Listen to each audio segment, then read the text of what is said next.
একজন শাশুড়ি তার বৌমাকে রুটির ওপরে কলম দিয়ে কি যেন লিখে কুফরি কালাম করেছে, তাবিজ করেছে, যাতে করে তার বাড়ি থেকে চলে যায়।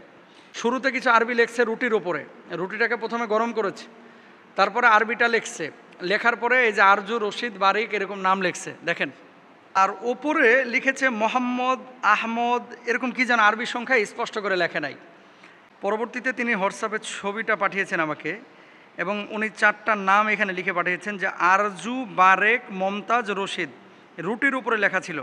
মোহতারাম, এই ধরনের কুফরি কালাম কাটানোর জন্য কোনো আমল আছে কিনা, আর আসলে রুটির উপরে লিখে এভাবে কুফরি কালাম করা যায় কিনা।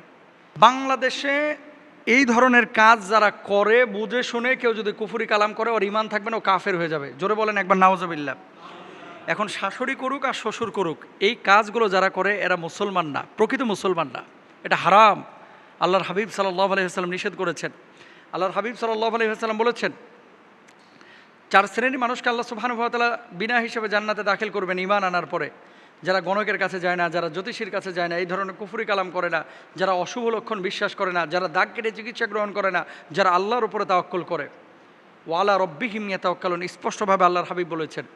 এখন রুটির উপরে এভাবে লিখে কোনো শাশুড়ি যদি কোনো বৌমার ক্ষতি করতে চায়, অনেক সময় বৌমারা শাশুড়ির ক্ষতি করতে চায়, অনেক সময় শাশুড়ি বৌমার ক্ষতি করতে চায়, কুফরি কালাম করে, তাবিজ কবজ করে, এগুলো তাবিজ নিয়ে এসে, মিষ্টি পড়া নিয়ে এসে তার ক্ষতি করতে চায়। যারা এই কাজগুলো করবে, এই মানুষগুলো টুডে টুমোরো যদিও তার ক্ষতি করবে, তারা নিজেরাও ধরা খাবে। আপনাকে একদিন মরতে হবে না? তাহলে এখন করণীয় কী? যদি স্পষ্টভাবে শাশুড়ি করেছে এই কথাটা, এই কাজটা যদি এটা ধরা পড়ে, তাহলে শাশুড়িকে আইনের আশ্রয় নিতে হবে, শাশুড়িকে শাসন করতে হবে আইনের মাধ্যমে। আপনি নিজে মায়ের আবার থোতা ভচকায় ফেলেন না, এটা জায়েজ না আপনার জন্য। আপনি যারা বিচারক তাদের হাতে তাকে তুলে দেবেন, পুলিশের হাতে তুলে দেন। 2 নম্বরে, এই ধরনের কাজ যেহেতু ধরা পড়ে গেছে, সেহেতু ওই রুটিটা আপনি ছিঁড়ে এটা আগুনে পুড়ায় ফেলেন, অথবা এটা নদীতে ফেলায় দেন, এটা না খাওয়াই ভালো। তারপরে এই সমস্ত কুফরি কালাম থেকে বাঁচার জন্য কয়েকটা পরামর্শ আপনাদেরকে দিই। কখনও কোনো নারী, আপনারা খেয়াল করবেন, এই যে ওড়না অনেকে আপনারা বাইরে মেলেন, আপনাদের ইন্টারনাল কিছু পোশাক আশাক আপনারা বাইরে বা বেলকুনিতে মেলেন, এগুলো অনেকে যারা কুফরি কালাম করে, আপনার যারা শত্রু আছে, এই কাপড়ের টুকরাগুলো যেগুলো আপনি ব্যবহার করেন, ছোট্ট করে কেটে নিয়ে যায় বা সুতাটা নিয়ে যায়, নিয়ে যাওয়ার পরে এই বাদরামিগুলো করে ক্ষতি করার সম্ভাবনা থাকে।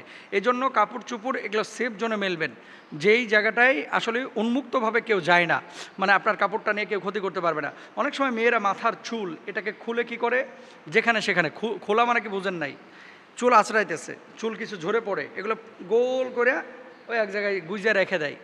যারা কুফরি কালাম করে, জাদুটোনা করে, এই চুলগুলো নিয়ে কিন্তু খারাপ কাজ করে। 3 নম্বর আরেকটি বিষয়, আপনি আপনার নখগুলো কেটে সাধারণত আপনারা ফেলাইয়া দেন।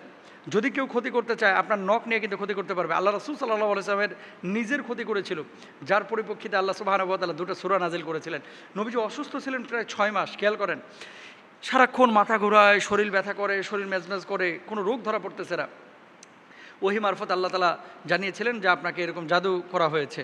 পরে একটা কূপের মধ্যে খেজুর গাছের কাণ্ডের সাথে এই যে নবীজির চুল, নখ এগুলো মিলায়া তারপরে মানে জাদু করা হয়েছিল, নবীজিকে কুফরি কালাম করা হয়েছিল। এরপরে নবীজি অসুস্থ হয়েছিলেন, আল্লাহ সুবহানাহু ওয়া তাআলা 2টা সূরা নাজিল করলেন। 1 নম্বর কি?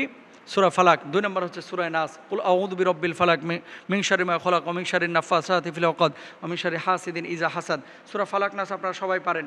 এই সূরা ফালাক নাস আপনারা পড়ে ফুৎকার করবেন, ইনশাআল্লাহ তাআলা এই কুফরি কালাম কেটে যাবে। আর ঘরের মধ্যে কোনো তাবিজ কবজ যদি পান, এই তাবিজ কবজগুলো সাধারণত সাথে সাথে পুড়ায় ফেলবেন অথবা নদীতে ফেলায় দেবেন। আর অথবা কোনো স্কলারকে দেখাবেন যে আসলে এটা কিসের, যারা রাখি, যারা রুকিয়ে নিয়ে কাজ করে, এদেরকে দেখাবেন। পুত পবিত্র থাকবেন এবং কেউ কারো ক্ষতি করার চেষ্টা করবেন না। বাসার মধ্যে সূরা বাকারা যত পারেন অডিও আকারে চালিয়ে রাখবেন। তারপরে আয়াতুল কুরসি পড়ে বুকে ফুৎকার দিবেন, সূরা ফাতিহা, সূরা ফালাক, নাস এগুলো পড়ে 4 কুল পড়ে বুকে ফুৎকার দিবেন। পুত পবিত্র জীবনযাপন করবেন, ওযু অবস্থায় থাকবেন, 5 ওয়াক্ত নামাজ পড়বেন, ইনশাআল্লাহ কেউ আপনার ক্ষতি করতে পারবে না। আল্লাহ তাআলা আমাদেরকে বোঝার তৌফিক দান করুন। আচ্ছা, আপনাদেরকে একটা ছবি দেখায়, এই ছবিটা দেখেন সবাই, দেখতে পাচ্ছেন না? দেখছেন সবাই? আচ্ছা, এদিকে তাকান, আপনারা দেখছেন? আচ্ছা, এই ছবিটা কি? ছবিটা হচ্ছে একটা লঞ্চ বা জাহাজের মতো একটা বস্তু, জীর্ণ শীর্ণ, সেটা পড়ে আছে ফাঁকা মরুভূমি বা মাঠের মধ্যে। আর এই জাহাজের পাশে অনেকগুলো উট শুয়ে শুয়ে বিশ্রাম নিচ্ছে। এই ছবিটা হচ্ছে এটা। ছবিটা কি? বলার একটা উদ্দেশ্য আছে। পৃথিবীর বুকে আমরা তো গর্ব অহংকার আমাদের শেষ নেই, তাই না? সামান্য কিছু টাকা পয়সা হইলে মানুষকে সালামও দিতে চায় না। অনেকে সালাম দিলে সালামের জবাবটা দিতে অনেকের ইগোতে বাঁধে, এরা অহংকারী। এই ছবিটা হচ্ছে কাজাখিস্তানের একটা ছবি। ৬০,০০০ বর্গ কিলোমিটার এরিয়া জুড়ে মূলত এই জায়গাটাতে সাগর ছিল, সাগর। কালের পরিক্রমায় এই সাগর শুকিয়ে আজকে মরুভূমি হয়ে গেছে। ৬০,০০০ বর্গ কিলোমিটার। তাহলে এই জাহাজগুলো এখানে পড়ে আছে কেন? ওই যে যখন সাগর ছিল তখন এই জাহাজগুলো ওই সাগরে চলাচল করত। এখন সাগর শুকায় গেছে, জাহাজগুলো কি করবে? জাহাজগুলো কালের পরিক্রমায় বছরের পরে বছর এখানে পড়ে আছে। সেই জাহাজের কিনারায় গিয়ে উটগুলো আশ্রয় নিয়েছে এবং বিশ্রাম নিচ্ছে। সেখানে এখন উট চড়ে, খামারিরা কাজ করে, রাখালরা এখানে উটকে লালিত পালিত করে। বলার একটা উদ্দেশ্য হচ্ছে, আচ্ছা কক্সবাজার সমুদ্র সৈকতে আপনারা অনেকে গিয়েছেন তো, না গিয়েছেন না? অনেকে গিয়েছেন। কক্সবাজার সমুদ্র সৈকতের পাশে যখন আপনি দাঁড়ান, ওপারে তাকায় দেখেন তো মনে হয় যে আকাশ আর পানি মিলে গেছে। মানে এই যে জলরেখা, এই যে জলসীমা, এটা আপনি হেঁটেও যেতে পারবেন না, সাঁতরেও যেতে পারবেন না। ইভেন সাগরের এক কিনারা থেকে আরেক কিনারা, এটা আপনি অনেক সময় জাহাজেও কিন্তু যাওয়া সম্ভব না, কারণ কিছু জায়গা আছে খুব ভয়ঙ্কর। বারমুডা ট্রায়াঙ্গেল, সেখানে কোনো জাহাজ গেলে এটাকে ঢুকে নেয়, খায়া ফেলায়, তাই না? মানে নিচে পড়ে যায়। তো সাগরের কিছু কিছু জোন আছে যেগুলো খুব আপনার ডেঞ্জারাস পয়েন্ট, এগুলোতে যাওয়াও যায় না। তো এই যে অসীম জলরেখা, জলসীমা, এই জলসীমাকেও আল্লাহ সুবহানাহু ওয়া তাআলা কিন্তু শুকিয়ে দিতে পারেন। আজকে হয়তো আপনি কল্পনা করেন না যে এটা কিভাবে সম্ভব, এত পানি, ৬০,০০০ বর্গ কিলোমিটারের এই আয়তন, এটা কিভাবে শুকাতে পারে? আসলে সময়ের পরিক্রমায় আল্লাহ সুবহানাহু ওয়া তাআলা শুকিয়ে দিয়েছেন। এখান থেকে শিক্ষার বিষয়টা হলো, ৬০,০০০ বর্গ কিলোমিটার সাগর যদি শুকাতে পারে, আপনার আমার এই হাড্ডি, গোশত, এই চক্ষু, এই জিহ্বা, এগুলোও কিন্তু একদিন শুকায় যাবে ভাই। পেটের মধ্যে একটু খেয়াল করেন তো, এখানে যারা আপনারা বসে আছেন, এমন একজন মানুষ নাই যার পেটের মধ্যে এখন কিছু ময়লা আবর্জনা নাই। পেশাব আছে, তারপরে বাথরুমের ময়লা আছে, খাবার হজম হয় যেগুলো, তার মানে ইন্টেনসিভ কেয়ার ইউনিটের মধ্যে চলে গেছে। যখন চাপ পড়বে তখন গিয়ে আপনি বাথরুমে ঢেলে আসবেন, তাই না? তো প্রত্যেকটা মানুষের পেটের মধ্যে কি আছে? নাপাকি কিছু আছে, পেশাব আছে। আল্লাহ সুবহানাহু ওয়া তাআলা মানুষকে বানিয়েছেন ওয়ালাকাদ কাররামনা বানি আদম। আল্লাহ বলছে আমি মানুষকে সম্মানিত করে বানিয়েছি। কেন? আমার ইবাদতের জন্য, গোলামির জন্য। অথচ এই মানুষ, জানেন, অনেক মানুষকে মানুষই মনে করে না। আগে টাকা পয়সা ছিল না, এখন কিছু টাকা পয়সা হয়েছে, বাপ রে বাপ কি অহংকার। আগে চেয়ারম্যান ছিল না, এখন চেয়ারম্যান হয়েছে, বাপ রে বাপ কি অহংকার। আগে হুজুর ছিল না, এখন হুজুর হয়েছে, খতিব হয়েছে, বড় বক্তা হয়েছে, এত অহংকার। এখন চলতেছে অহংকারের প্রতিযোগিতা, কে কতভাবে নিজেকে জাহির করতে পারে।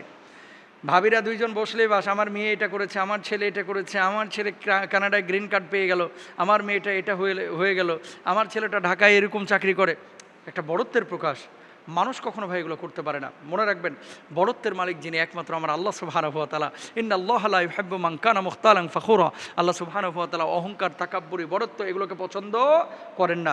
সুতরাং মানুষ যদি প্রকৃতপক্ষে আপনি মানুষ হতে পারেন, এই সাগরটা থেকে শিক্ষা নেন, অহংকার নেবেন না। আপনি একদিন শুকিয়ে যাবেন, আপনার রেশা রক্তগুলো চলাচল বন্ধ হয়ে যাবে, হার্টটা একদিন ব্লক হয়ে যাবে। ও ভাই, একদিন কবরে আপনাকে রাখা হবে, যেদিন আপনাকে পোকা মাকড় দংশন করবে, যেদিন আপনার হাতের গোশতগুলো ছিঁড়ে ছিঁড়ে খাবে, যেদিন আপনার নাভিগুলোকে ছিঁড়ে ছিঁড়ে খাবে, যেদিন আপনার শরীরটা পচে দুর্গন্ধযুক্ত হয়ে যাবে।